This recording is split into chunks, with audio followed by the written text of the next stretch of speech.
Teresa, I'm sure you're not listening, but if you are, it goes back to the thing that my mom always used to say. If you're in a group of friends and somebody repeatedly talks behind other people's backs, don't think for a minute that they won't do the same thing to you. So, Teresa, just pay attention, because just because you're married to him doesn't mean that he might not pull shady crap on you someday.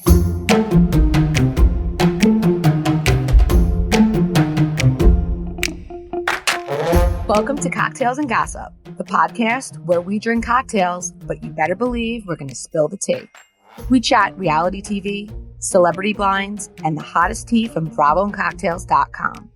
And as always, it's all alleged and just for fun. We do not verify our blinds. I'm B. And I'm Amanda. Let's get into this week's tea. What's up, cocktailers? And Amanda. Hey, cocktailers and B. There's so much to chat about this week, but let's start with Summer House because the reunion ended there. We see some stuff, I feel like, kind of half tied up. Andy really, I think, tried to get Danielle and Lindsay to come to terms more than I think I've seen him do really before. I was a little curious, like, what do you think that's about? I think that my take is at that reunion, he was very much in the midst of, and possibly still is, where do we go from here? And so it makes sense he wants Lindsay back. Listen, I think we can all agree that whether you're a Lindsay stan, which I don't think most people are, especially not our people, right? Because we're kind of like-minded, or you hate her, everyone kind of loves to hate her because she makes things juicy. She makes things spicy. Good reality TV needs a good villain. So I think at a minimum, he wants to see them through their wedding. Let's face it, they met on this show. Mm-hmm. It makes sense that he wants to film this wedding. It's going to bring viewers in, right? And when you're at a network, obviously, I don't know because I'm not at a network, you have to think about what people will watch. And people will watch Lindsay leading up to her wedding, but they're not going to watch a spinoff. So he needs her. Listen, we know that she cozied up to the new people, which her frenemies are very quick to point out she's never done before. She's only doing because she's alienated everyone else. So she'll have some people to film with, but let's face it, her and Danielle being in a good place would be the best. So and at the very least, it doesn't cut that out as an option, right? Right. At least it leaves their option open to go with that if he can try to get them to a better place. I thought one of the things I kind of liked about the reunion is they do have real friendships, and that really came through. You know, the emotions. What are you drinking? I can hear you opening it. Loverboy. Oh, there you go. In honor of, by the way, this is a non-spawn, guys. She's non-spawn. That's what she's drinking. I have to message. Listen, Loverboy has sent me some cool swag and stuff, but I really want the limoncello, and I want you to get it, and I want us to try it on the pod. That sounds because I love a nice limoncello. I do too. Actually, there's a restaurant in my town that I love to go to that will they hand make it. And it's delicious. So we would love some limoncello, Loverboy. Anyway, back to what we were talking about. The friendships. I do love that there's legit real friendships and real emotions.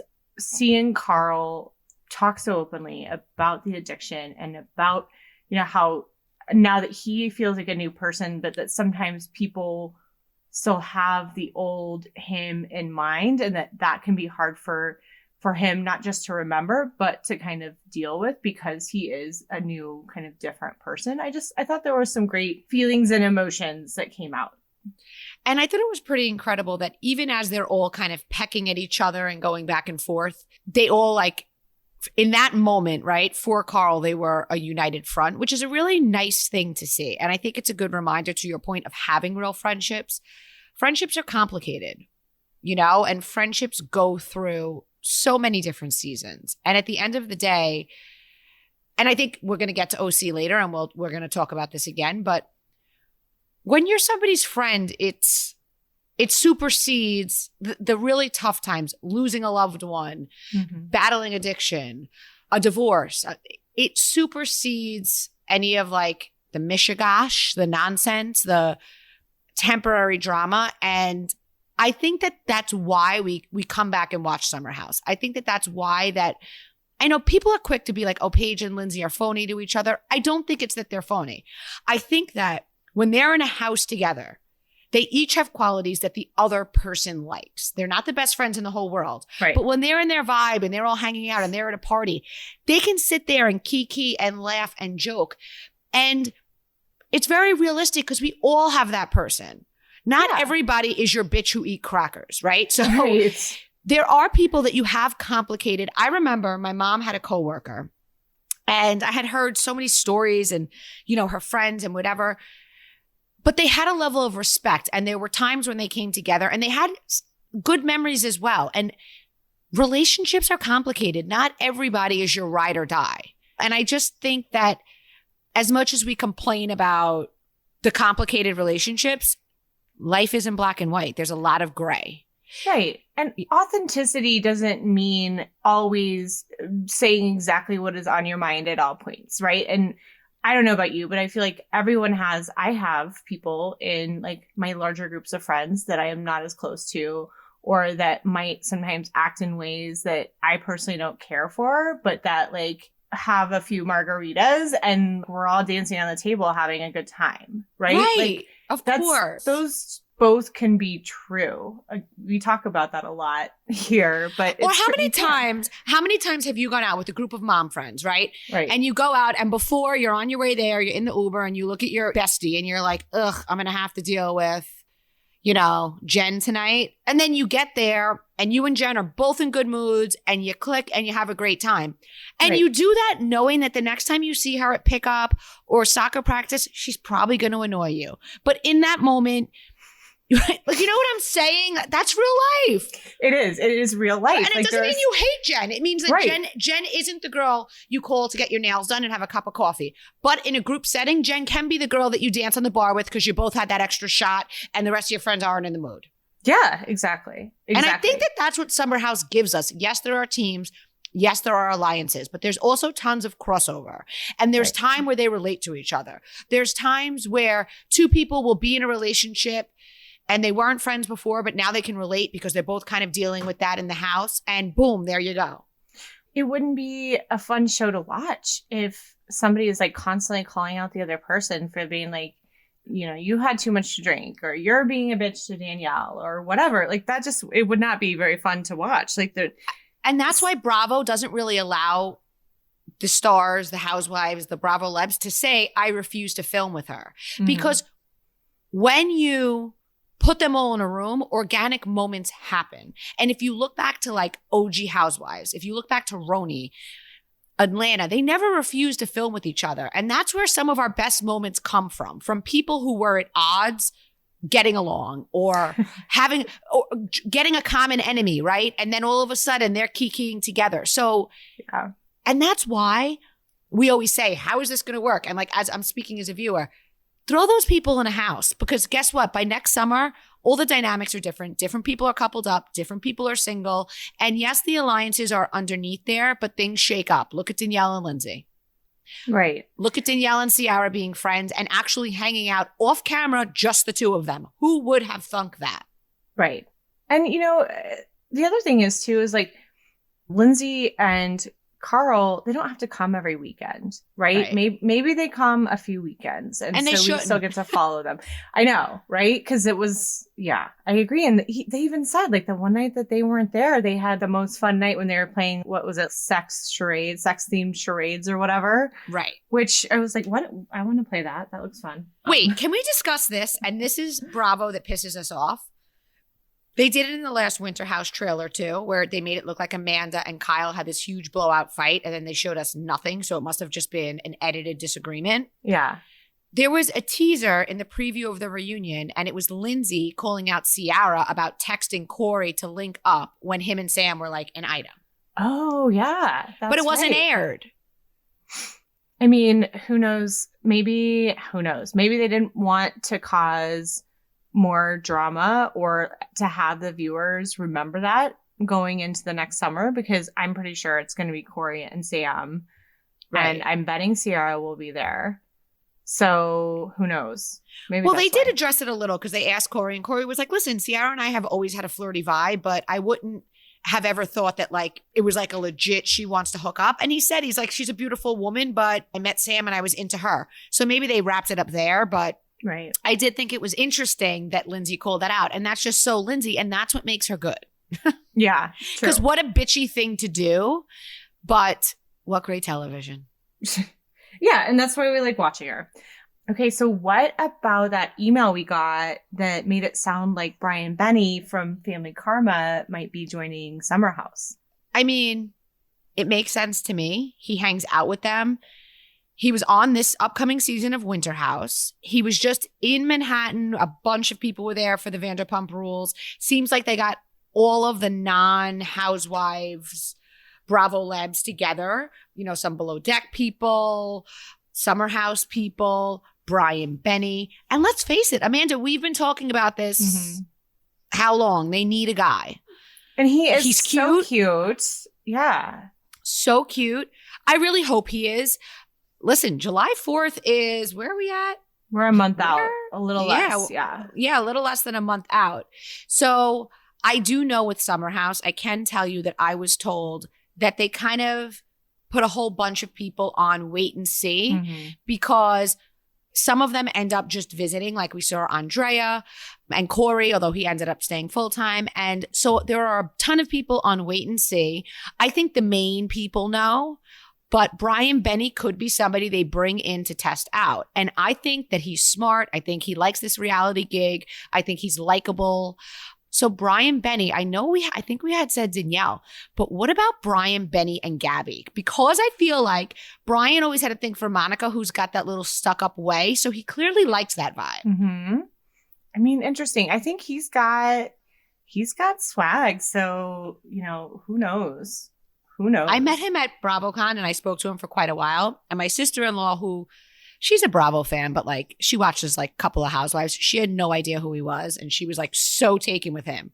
She thought he was like such a doll. And well, he was. And his parents were so sweet and cute. And his brother, like I want him to bring his brother. I told you how cute his brother was in person. I want him to bring his brother. I think it could be such good energy. Maybe we could have some sibling fights that they have to mediate. We need some boy drama in the house. I agree. I mean, God bless Kyle because he carries so much of the fun in that house. Like, yes. I think Chris did a pretty good job actually of kind of doing some of that too, but I do too. And at the reunion when they were like in the dressing room, I was looking at Chris. I'm like, he's really handsome. Like, I don't know. In the show, I don't know. He comes at the beginning, off like a little bit of an awkward vibe on the show. Yes, a little bit like Alex. Yeah. Oh, and everyone keeps saying, oh, is Paige going to be back? Guys, Paige and Craig were 2 of 3 people that Bravo selected just this week to be at the upfronts in Canada. Yeah. Only them and Marlo. Okay. First of all, I love the idea of Paige and Marlo hanging out because I just feel like it would be chaotic with Craig as well. Bravo loves her. Paige is a brand. Yeah. Her shows sell out. I didn't realize this, but I had a cocktailer who messaged me that they put out a second show in Toronto, her and Hannah, and she had to put a timer on because last time it was one show and it sold out in 20 minutes. Huge fan base. Yeah. Personally, I like her. They're not letting her go. And I think what Andy said is very true, and it's what will secure her spot. She might not say much, but when she clocks in, she gets it done. She like lights the match, throws it in, almost like Luann in her heyday. And then everyone buzzes around and she goes back to being like, eggs a la Francaise? Right? Like Paige kind of gives me Luann vibes. She does, actually. Like maybe almost like a little Lisa Vanderpump, too. Will kind of like slyly bring something up. Yes, young, but... A young LVP, baby. Has like a very funny, dry sense of humor. I don't know. Okay, so let's chat, because obviously we're going to talk about Vanderpump, but let's chat Jersey really quickly. Oh, I mean, good grief. Like, really? So I was listening, I tuned in to Melissa's podcast. She had Joe on, and they really like were, I don't want to use the word gloating in a negative way, but you know, it was just this whole thing, this whole season that you're going to see, it's all going to come out from like the Teresa camp. And it's like nothing came out. Nobody believes they called the feds. We discussed that last week. Right. And then Melissa read texts that were sent to Jackie Goldschneider from Jacqueline Larita about a year ago. And these texts were brutal. Melissa read one on the pod. They said there were a bunch. It was so hateful from Jacqueline Larita, who, by the way, a little bit of scoop that I was informed of last night. She just moved this week to the OC. She's renting the house that Nicole James, that flop from OC last season, moved into. So don't tell me that you don't care about housewives, yet you moved to the OC and you're on every podcast and now they're bringing you up at the reunion. Yeah. But something that was very interesting for me was we have some insight as to why Dolores had such a strong reaction to Melissa reading the text. Because we always say Dolores is Switzerland, but last week we were talking about how if Dolores isn't on the show, I didn't see her being friends with Teresa because it wouldn't benefit her. Right. Because she mostly disagrees with her. And then in one of Jacqueline's texts that wasn't read, but it was circling around on social, Jackie said to Jackie Goldschneider, Dolores talks so much crap about Teresa, but when she got on the show, she kissed her ass. And we do know that Dolores is very tight with Carolyn Manzo. We also saw Teresa get really pissed that Dolores knew about Louis and her telling Joe about the cheating rumor. And Teresa's like, Melissa told you. Why didn't you tell me Melissa knew? Like, for a moment, let's just sit there and picture that Teresa really thought her brother wasn't going to tell Melissa. How stunad, my favorite word. But Dolores was like, well, I knew you knew, so why did we have to discuss it? But Teresa was like, well, I mean, we're such good friends. Why wouldn't you bring it up to me? Okay, whatever. And you see that Teresa wants to go in on Dolores, but in that moment, she's already got Marge. She's already got Melissa. And let's not forget, Dolores can pop if pushed. Yes, she can. So I think we are seeing the fracture in that. But I think that Teresa is not going to focus on it. I think Louis is going to tell her not to focus on it because it seems like Louis got Paulie for now right where he needs them. Right. And Dolores is kind of coming into her own on the show. And Yes. I think, you know, people are really rooting for her. People like Paulie. People like seeing that, you know, she's in love and, you know, the interesting family dynamics that they have. And I think Teresa is smart enough to see that and probably doesn't want to mess with that ally, to your point. But especially while Dolores is really kind of, I would say she's a fan favorite on the show. I think Teresa is so pissed at Rachel because she didn't fall in line. And when Teresa says to John, really, John? When John is just like, I was taken aback.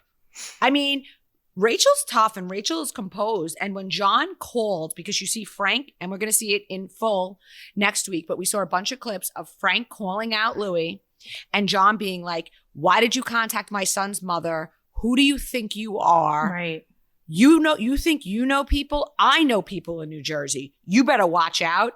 Teresa looks at him like, really, John? Like, she was shocked. Man, listen, Louis wants to come for his family. He's not going to take it sitting down. No kidding. And who should? I cannot even imagine to use a Teresaism, the audacity of her doing that. Like, what a nasty mud pit that whole world is. Like, yet another reason that you got to have nerves of steel. And they're not denying it at the reunion. We know that on Watch What Happens Live, after the reunion, they denied Bo Dietl. But when they say it to her, she says to Margaret, oh, you're just mad because you can't afford to pay somebody. Yeah. And then this whole setup with Dan. And John Fuda basically was like, I can. And I know a lot of people in New Jersey. And he kind of gave me good fella energy, if you know what I mean by that. I do. And if I were Louis, I'd be a little taken aback. I would take it easy with the Fudas. There's just so many weird veiled threats in that whole Goodfellas arena, you know, like with Kim D. I've seen her do it. I don't know. That's definitely a very unique vibe to New Jersey. But, speaking of the whole like rat situation, I mean, with Jen, when it just comes out that Jen set Danielle up, like there was kind of no denying it. And then Danielle's still like, oh, I don't believe it. But then behind closed doors is like, they set me up. Interesting. Yes, very, very interesting. So do you feel like so much happening? Do you feel like Danielle went into the season kind of knowing that she was probably going to ally with Teresa, but wanting to also be friends with Melissa? Or do you think Danielle, when she said that, you were my friend, Melissa, do you think that that was a genuine thing? So I think that Danielle, what she tried to do, because Melissa, she had zero reason to come for Melissa. So it would have been, I don't think Danielle cared to be friends with Melissa. I think had Melissa said or done anything that she could have made a big deal, like with Rachel, right? How she took something and made it a reason for them not to be friends. I think she would have done that with Melissa. But since she had nothing, what she was told to do by Jen, by Teresa, perhaps by production, was you don't have to go against Melissa. But since you quote unquote like her, right? She helped you with Envy. She had you in the store. You should let her know that this rumor is going around. Not that you believe it, but it's going around. Jen told you on camera. It's out there. If you don't tell her, like there's no upside to not telling her because it's already on camera. Mm-hmm. I think that Danielle would have looked for any reason to go against. I think that Danielle wanted to be on Teresa's side. Mm-hmm. I think that Danielle wants to be on the show. Teresa is the OG. I think she saw her as the more powerful ally. I think she figured if she sided with her, it was less likely that she'd get the boot. I always thought this about Jen too. I mean, Melissa's not going anywhere, but can you say the same for her allies? Jackie's gone. Yeah. You know what I'm saying? So what do you think about that? Like, okay, when Teresa's like, you're gone, what is this about? Is Teresa just thinking in her head she's going to say, I'm just going to refuse to film with her going forward? Do you think somebody gave her information to say Melissa and Joe are going to be gone? I think the assumption is that the smear campaign that her and Louis paid for, with all the Twitter accounts saying fire Melissa, mm-hmm. fire Melissa, I think Bravo would be like, oh, nobody wants Melissa, let's fire her. However, what she doesn't realize is that as much as we're all on social, the audience is much bigger than that. The Watch What Happened live voting, although Jen and Teresa want to say they're fake news, right? They're not. They're not fake news. Bravo knows they're not because they're their polls. Right. And they clearly see that more of the audience. Listen, and again, I don't want Teresa off. It doesn't mean I think she's right. I don't think there are people who want Melissa off. I think if you ask them who's more interesting, obviously Teresa. As Melissa said, congratulations, you went to prison. Congratulations, your life blew up. Congratulations, your new husband is cuckoo for Cocoa Puffs and wears your father's pajamas. Congratulations. With that said, I think that she sealed the fate of Melissa coming back when she said for the second time that was actually aired, I never have to see you again. You're done after this. Mm-hmm. And Andy said under his breath, yeah, let's see how that works out. Yeah, we'll see. I mean, but back to the Danielle piece, because I don't want to skip over that. Okay. I think that Danielle did not know that Melissa already knew. I think that when that was exposed and when they said you were set up, I think that she realized right away that she was set up, but she also realized she needed a storyline and it wasn't like totally egregious. How could she turn on them now? It would be open season on her mm-hmm. from Marge and Melissa. So what choice does she have? We see her hanging out with them. I did note that Nate had a 40th birthday. None of them were there. But a couple days before or after, her and Nate were at Bill's 50th. So I do think that Danielle could be great reality television. I also think that she's got a lot of proving to do because we haven't seen her be great as Rachel said when she goes, my balls drag through the door. And Rachel said, yeah, the door that you run out of. She doesn't face anything. She could have said to Melissa and Jen, that's messed up. We're going to have a conversation. She didn't address it at all. She just runs away, or, she better grow a tougher skin because, she'll be a 2-season wonder if she has the same showing next season. I have a feeling that some of this running and crying stuff was a bit of a put on. We'll see. I guess we'll see how she acts in season 2. I don't know about that. And the reason I say I don't know about that is because you can be tough and loud. A lot of people can do that. But when you're actually faced with somebody strongly disagreeing, like Rachel did, like Marge did, and you run away, it's because let's look at what she goes home to. Let's look at what she grew up with. She yells, she stomps, she screams. Everyone agrees with her. As soon as her brother didn't, oops, they don't talk anymore. Yeah. So if you can't yell and scream and then face it when someone disagrees with you, you're not going to last long. Yeah. Can't back it up. That makes sense. I guess we'll see. I think she'll be back. I think Rachel definitely will be back. I would like to see Jen. What about Louis calling Marge's son? What the heck? He's scary. He is real scary to me. Real scary. I don't like that. Throughout my life, right? I've had people that I've gotten into a disagreement with, whatever. I cannot even imagine going this far with ever having the feelings of hatred towards anybody to either threaten directly or veiled threaten somebody or somebody's family. What the heck? Oh my God. And I almost forgot, and I'm sure you've seen it. His ex-fiance, Vanessa, who's a therapist, has an order of protection against him because she realized when she went, there was a client who kept asking her about Louis, which in and of itself, her attorney said, and obviously we all know, isn't shocking because if you are a Housewives fan, it may be a point of interest for you. But when she went to collect on her bills and the woman wouldn't pay and she looked into it, it's somebody that works for Bo Dietl. Oh, geez. So there's a whole legal situation now involving Louis and his ex-fiance. And that's messing with her livelihood and her business. Yeah. I didn't know that that's how she figured it out, that the person works for Bo Dietl, that she just, I saw that she had said that it was somebody that Louis had hired. But you've been to therapy. I go to therapy regularly. Any therapist would think it was very strange if you repeatedly ask them questions about themselves. That's your time, right? You want to talk about yourself. And that's why you're paying your therapist. That's the number one time you can be me. But what a creepy thing to do. What a creepy thing to do.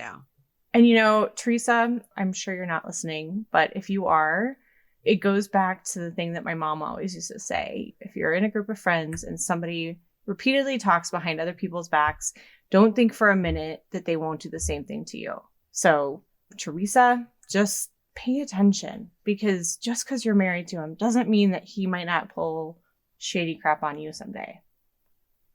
Absolutely. Okay. Absolutely. Let's move on. Vanderpump. Okay. So on a scale of 1 to 10, the quote unquote bombshell, how big of what do you think? 10 being the highest bombshell, 1 being barely any. Let's actually say it at the same time. Wait, hold on. Let me think of what my number is. Let's say it at the same time, what number we think it was. Okay, ready? 1 on the count of 3. 1, 2, 3, 6. 5. Here's the thing. If you read Bravo and Cocktails, it was not at all surprising. Right. If you're on social media and you read all the accounts and all our theories and all our stuff, it wasn't surprising. However, I think because we all thought it was going to date back to James, and it very well might, because there was the theory that an account you saw, actually somebody post, and we shared that on our website. And it was this theory that basically led to back when she was with James and there were these hints and et cetera, that they were fooling around. Why would Raquel admit to that? That's the thing. And I thought in that interview, the 6 days later interview, I feel like she was still searching for what would be the right truth to share. I don't feel like she came out and was like, I'm laying it all out on the table and here is finally the truth.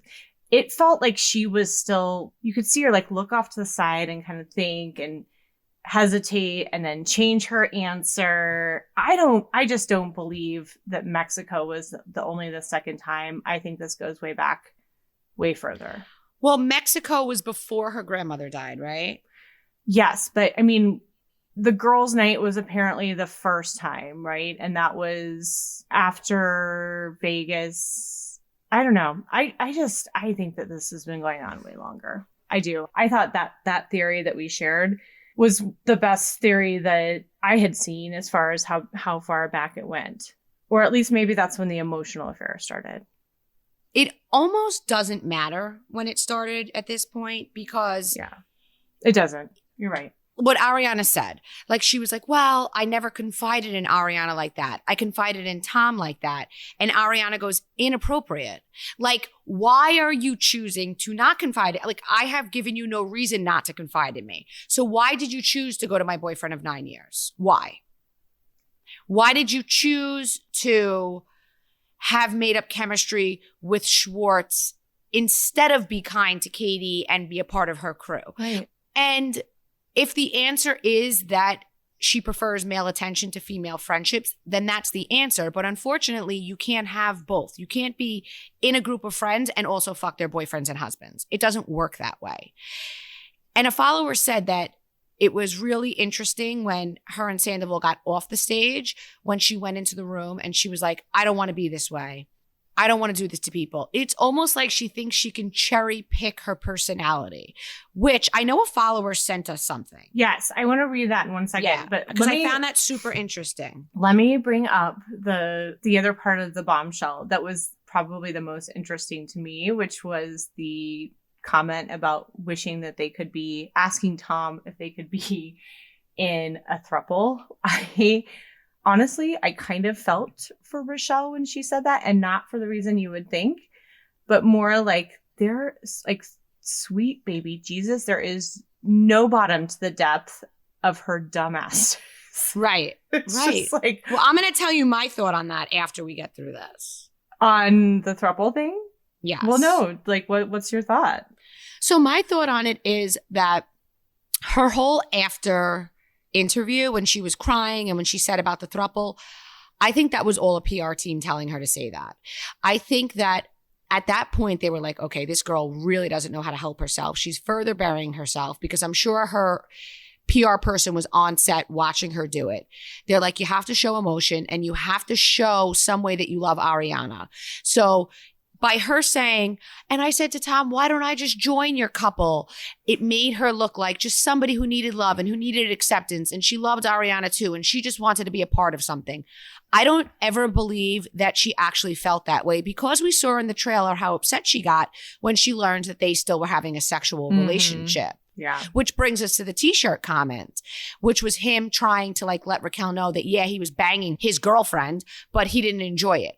I think she very much was telling him to break up. I think he was very much promising her to break up. I do not believe she wanted to be in a throuple. I completely and totally believe she's a pageant girl who wants to win, and her throwing that throuple thing out was, emergency PR, crisis PR.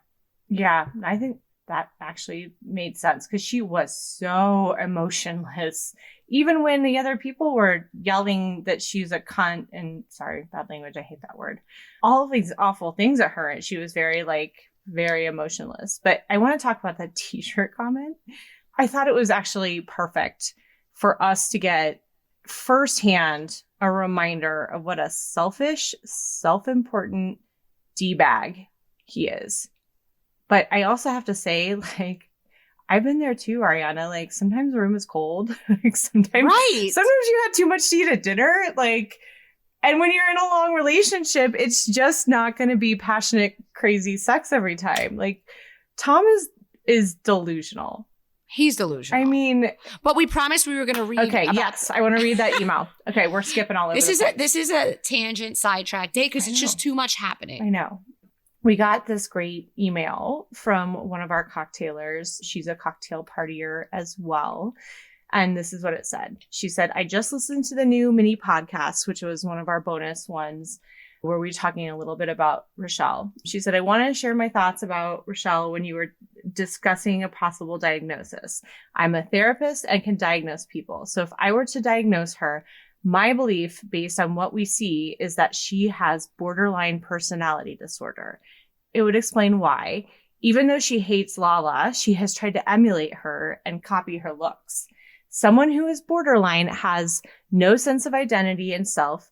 They also have love-hate relationships with others. They can be described as chameleons and blend in with whoever they are spending their time with.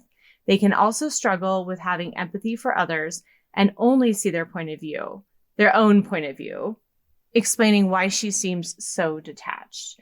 This diagnosis also goes hand in hand with codependency, which she has confirmed.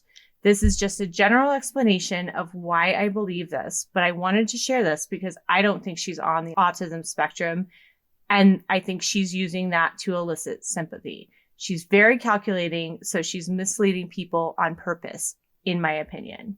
And we won't say her name because she wants to stay anonymous. Totally. It makes so much sense when you hear it. And obviously she's a professional. And you also see it even when she says, like, it was so hard for me to watch. Like, it just always goes back to her. And Tom's the same way. And I will say, because a lot of people, not a lot of people, but a handful of people after that interview had sympathy. Even Lala on Watch What Happens Live said, you know, there was a little bit of sympathy there. I want us to all remember that when Ariana filmed this, it was 3 weeks later. Mm-hmm. Now, at the 3-month mark, do I think that Ariana would have been so harsh and hateful? I don't think so.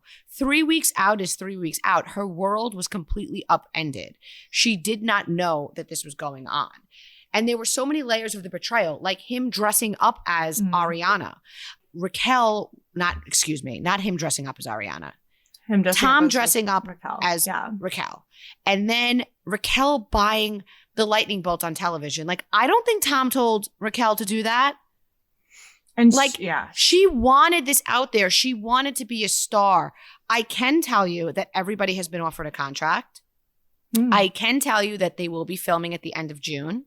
What? That soon? I can tell you that sources are not sure that Raquel will be back. Which to me, I feel like, and this is just my opinion, maybe that's a push for more money because she was, as Lala said, a no-name, nobody. And then she got with James and she was a little bit of a somebody. And now she caused one of the biggest controversies to hit Bravo, the network. Is she a person who's going to turn away from that? I don't know. I think she should think really hard about the difference between notoriety and fame. Right. I would agree with that. And I just, so yesterday when we watched it and hearing Ariana say those things, there were seconds where you were like, ooh, but then you remember, like, she didn't care. She goes, it was eating me up alive. So why not just tell her? Why not call her and be like, listen, you're going to hate me, but I've been fooling around with him. And why not? Because she didn't want Sandoval to turn on her too. Because it was again fun there to goes the borderline around. There goes the borderline personality. Like, even in that interview where she's showing emotion, she's only showing emotion because she's scared that the one person she has, which when they all kept pointing out, you have no friends, the one person that she has may turn on her after this interview. But again, she was doing what served her. She was doing, and fine. I mean, screw Sandoval over. Who cares? But people who say she was so manipulated by him, you know, she's a 28-year-old woman. I mean, yeah, he's manipulative, but, you know, take responsibility for what you do. Yeah. And I mean, now that I'm thinking back to about just your comment about that last interview, the 6 days later one being perhaps a PR play. I mean, look back at the finale when Tom and Rochelle are in her apartment and yet again, all the crap has gone down. Right. And she shows no emotion. Right. This theory fits for me. I think you have a good point. Something else I wanted to discuss, and I want if you could read. So we saw on Bravo Docket. Mhm. Listen, Ariana, I love all of the sponsorships. The Duracell commercial was hysterical. But with that said, I'm happy that she's making all this money, and not just for herself, but because. Yeah. So on July 9th, and thank you to Bravo Docket for this, July 9th, 2021, Tom Sandoval took out a home equity loan for $235,000 for Schwartz and Sandy's. Ariana signed as joint tenant. Ariana is also on the hook for this loan. The Bravo Docket says they don't think Ariana will have any claim to Schwartz and Sandy's, but the only financial claim she has is a home equity loan, and that's not good. Greg, who is the Tom's partner, has a lease for Schwartz and Sandy's. The lease per month is around $16,000 to $19,000. Greg has a lease, and he's allowing Schwartz and Sandy's to operate there. Greg's company also owns the liquor license as well. Neither Greg or the Toms own the commercial property. So basically, Sandoval spent $500,000 on this restaurant, but doesn't own the lease. Well, at least $500,000. So you put the $250 from his mom, the $235 from this loan, plus any other money he put in of his own. But he doesn't own the lease or the commercial property or the liquor license. And I'm just going to say this to everybody who, I remember Ariana being like, I don't want to get married. There is no difference between being married. I mean, the value of their home and these outstanding loans are worth much more than your average American married couple have in joint assets, right? So whether you promise till death do us part or not, when you split, when you own a property, when you are on loans together, equity loans, you are liable. Right. So might as well be married.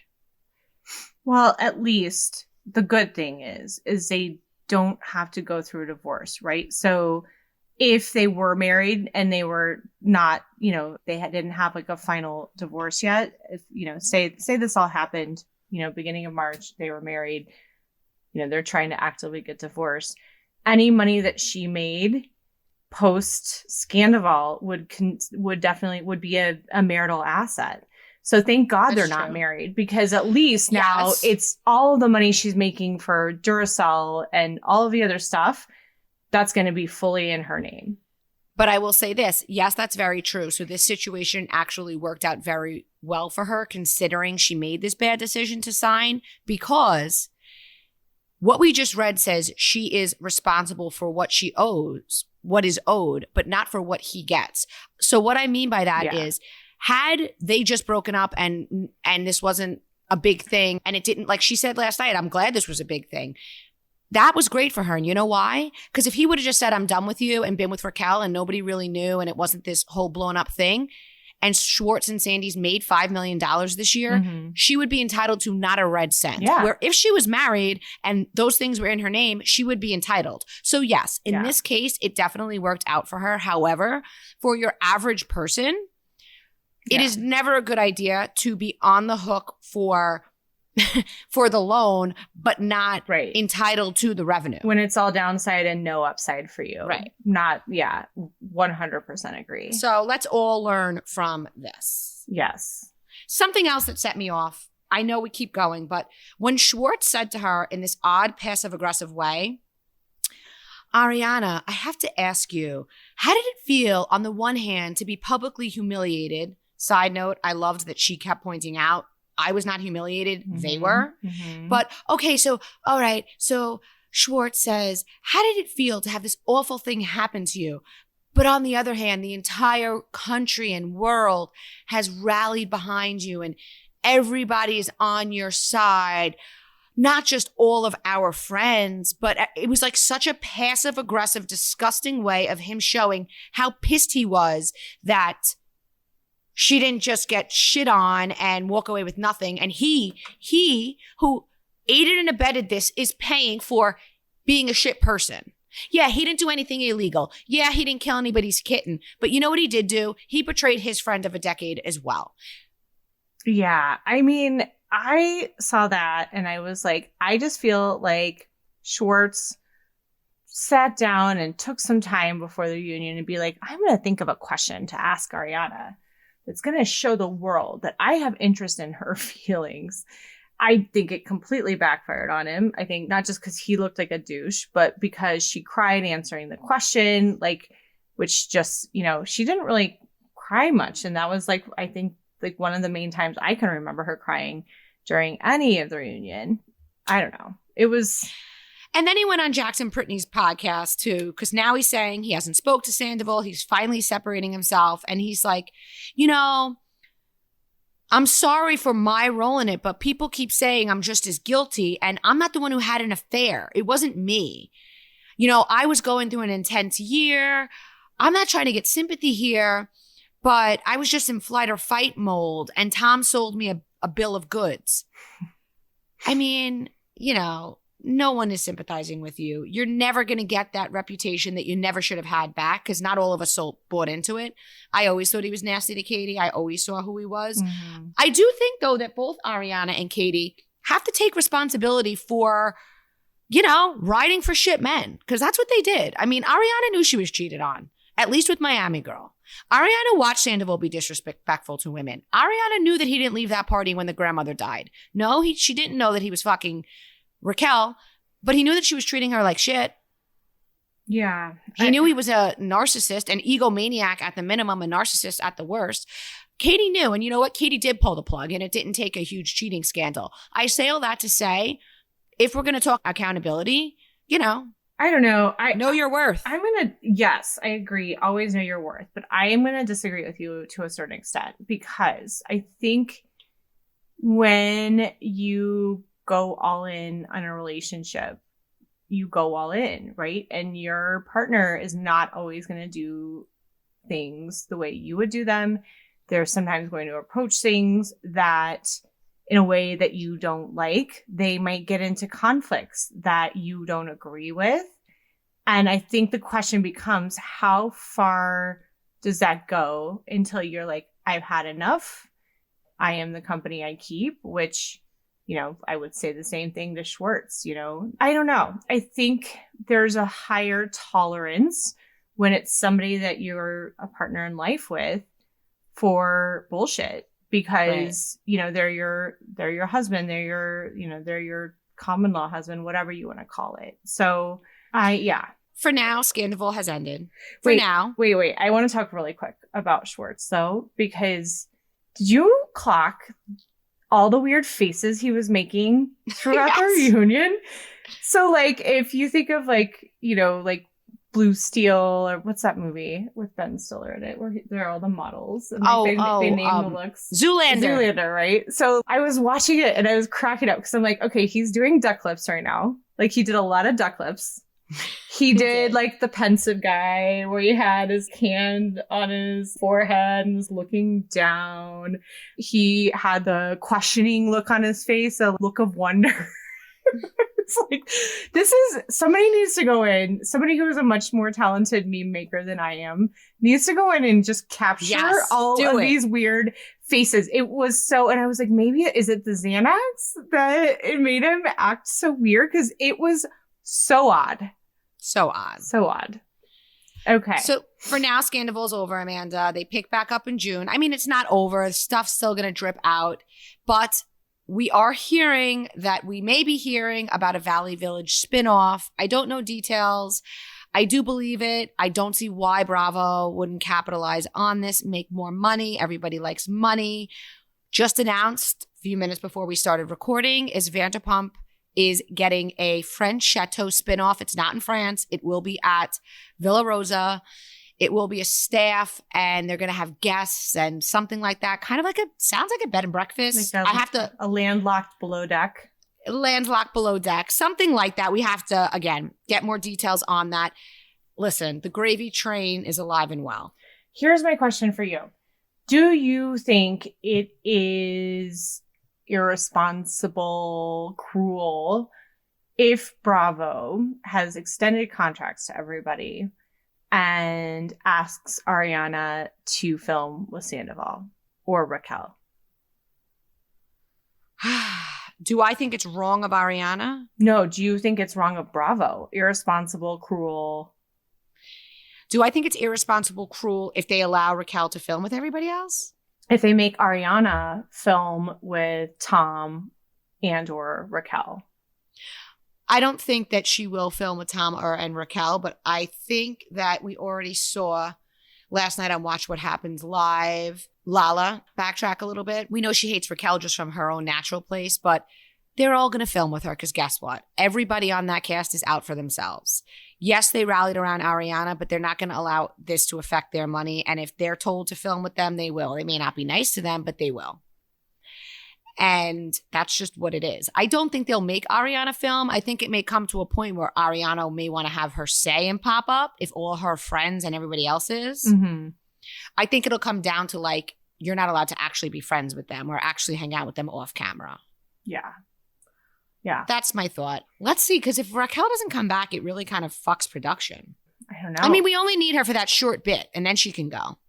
I don't think Raquel and Tom are going to stay together. I think Lala said she thinks he's already moved on. Yeah. Well, we've seen that he's been in the arms of multiple women after shows and that I woman can't in Austin. understand why. Yeah. Yeah. Yeah. Okay. Well, end of June. That is so soon. So here we go. And now let's wrap it up. OC is back, baby. I was so excited to see Tamara again. And on Watch What Happens Live, she and Lala together, by the way, were magic, I thought. So fun. Okay, let's start with what I was wanting to start to talk to you about before we even started recording today, because it was more of just a, what do you think about this? So we saw Heather Dubrow kind of seed this where she's like, oh, has anybody heard from Gina? I haven't heard from Gina. She hasn't been talking to me. And then Gina drops by Heather's house, which of course Heather had to be like, I mean, dropping by my house is like not a thing because that's why I'm behind 3 gates. Like, Jesus. Anyway, I mean, wow. But then Gina comes and Heather was, I think, just such a flat out bitch to her. It was like Heather was trying to like have control over her. And it's, Heather, you're rich. We know that. You can't make somebody be your friends. It's the one thing money can't buy is a genuine care and like for somebody. And I don't love Gina. I mean, God knows it's well documented on here. But like, stand down. Gina's got, 3 young of her own kids. She has a blended family. It's summer. She's busy. She said it to you. And Gina even said in her confessional, okay, so I have to invite her to dive bars when I'm hosting a gig. She won't show, but I have to invite her. Yeah, she wants to be invited so she can say no. And now that it was time to film, Heather just wanted to make sure that she had an ally. She knew Tamara was coming back. She knew, because I have to say this, Tamara and Shannon, yes, they're fighting this first episode. We'll see it next week. But they both seem genuinely giddy to make up. They know they're better together. They're 2 well-seasoned reality stars. They're a great team. And better than that, they genuinely care about each other. They like each other. Yeah. And this is the important thing. And we spoke about this at the top of the pod.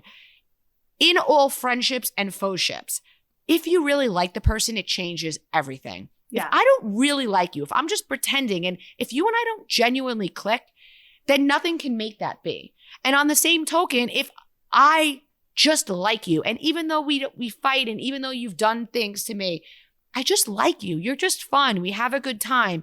It's always going to be easier to come back to base, right? Yeah. So with Heather, I think she knows full well that she's going to have Shannon. Yeah, it might take a couple episodes. We've also heard that Heather dips out of filming and that they kind of turn on her. So it looks fantastic. I was very happy to see everybody. I think Tamara is a nucleus, and I think that she's going to bring it all together. The new girl, Jen, I mean, she was sort of like a mix of the Jen from last year with Ryan and then Bronwyn with the 800 kids. I don't know. She'll be there. I don't really know. I think her life is incredibly messy. Yeah. It sounded like. It's too confusing. But you know what? I was happy. We're going to see Vicky later this season. Heather's having meltdowns this season. I mean, she was already kind of grasping at Gina and where she fit in. And now to have Tamara and Shannon make up, and then we're going to have Taylor in the mix, and we know that she's on their team. Mm-hmm. Heather's going to have a lot to contend with, and they may not have money like you, but Shannon has money, maybe not as much. But you know what? they're not Gina. They're not intimidated by you. Yeah. I have to also say that I really enjoyed Emily. Like, I really liked her last season too. And like, she's really kind of come into her own, and watching her kids just kind of act up, I thought was pretty funny. And hearing her talk just about their whole new dynamic with Shane working, and I don't know. I find Emily to be disarming and funny. I enjoy watching her. So I'm glad that she stayed on, because I always enjoyed Gina too, but I've become very, very squarely an Emily fan. Yeah, I have to tell you, I do like watching last night. I think that I maybe was too hard on Gina and Emily, or maybe they've just gotten better. I mean, they're at it a long time now. Yeah. Well, I also thought, when you saw that whole Heather and Gina conversation, and like you heard Gina kind of mention like, well, we didn't have Travis's kids for a little bit, and one of the things we have heard just both through the grapevine, but also just been told from sources who know them, that Gina's had a ton of stuff going on that she doesn't really talk about on camera. So right, it would be nice to know a little bit more about what that is, and maybe they can't talk about it legally, right? Maybe there's some restraints on that. She's trying to show like she's leaning into her ex-husband's girlfriend and their close relationship. I guess that's in an effort to like be like, look, I am showing my life. I can't show like my boyfriend's legal issues with his ex-wife, which I do. You have to respect it. And this is reality television, but we also have to respect that there are 6 young children involved, 3 between, Gina and Travis. So let's see. I'm hopeful. I'm really hopeful for OC this season. I mean, is it going to live up to Vanderpump? I don't think Gina is going to be fucking Eddie, but I think it's going to be good. I enjoy Tamara and Shannon. I've always been a Shannon fan. I still very much like her. Every time I hear Tamara or see her on TV, it was just so great to see her again on Watch What Happens Live. You could see Andy was really happy to have her too. There's a real friendship there. I don't know. I'm psyched. I think that's good. I think they get into shenanigans, and not everything has to be scandalous for me to enjoy watching it, and to watch real women friendships and them getting into the same kind of like, absolutely, prank call shenanigans that I know you do and I do, and having a few too many drinks and wearing weird costumes. Like, I love every minute of it. I love it. It may not make for as interesting a podcast, but hopefully you guys tune in anyway. I'm just teasing. We always keep it interesting. We do. Cocktailers, as always, we know there are so many places to listen to the Bravo Scoop, and we appreciate and love you guys for choosing to tune in to us. Summer is approaching. I hope that you're all safe. Love to our friends in Canada as you deal with these horrific fires. I myself in New York have been living like I'm in Cali. God bless our West Coast friends, because wow, it's brutal. That smoke in the air is brutal. I had no idea. And everybody have a great week, and let's keep the tea flowing, guys. And by the way, everybody, cocktail party, we have some really great tea that we are about to record for bonus pod. So stuff is actually coming in as I speak. I'm being texted. Oh boy. It's good. So guys, those of you who have still kind of not joined and been thinking about it, I promise it's not all about Vanderpump. We've got all, I mean, we talk about golf, we talk about football tea, I mean, all of it. So lot of stuff. Yeah. So A-list stuff can only go on cocktail, because I cannot afford when they sue me. Yeah, exactly. Go to bravoandcocktails.com/join to join. Oh, Amanda, another thing that people always ask me, and I try to post it every once in a while. Yeah. This is not a lifelong commitment. If you see a post and you're curious, sign up. Yeah. If the rest of the stuff that month isn't interesting, cancel. You can re-sign anytime. Mm-hmm. I get it. I'm a working woman myself. I know when I need to cut. I know when my bills are heavy. If you want to tune in and tune out, we pass no judgment. Yeah. This is not a lifelong commitment. You sign on. Today is 6/8. If you sign on 6/8, you cancel 6/9. You can read from 6/8 to 7/8. Yeah, you get the rest of the month. Even if you cancel the next day, and then a couple months later you want to sign back up, have at it. Yeah. I mean, I think some people do it too because they don't like to sign up for stuff and forget.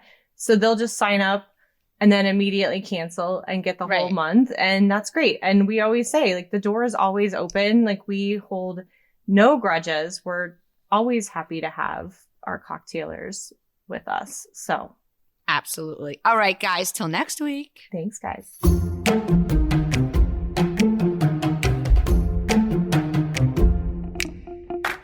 Thank you guys so much for listening. Just want to ask you guys a favor, just getting kicked off. So many people have been asking us to do this podcast. So please do subscribe. And if you've subscribed, go to your podcast app and hit those 3 little dots to share with your friends, but only friends who like good tea, because the ones who don't care about tea, then like forget them. And don't forget, find us on Instagram at bravoandcocktails_. And check out the website because some great tea gets put there daily that would get us kicked off of Instagram. So thanks for listening, everybody. Bye, guys. See you next time.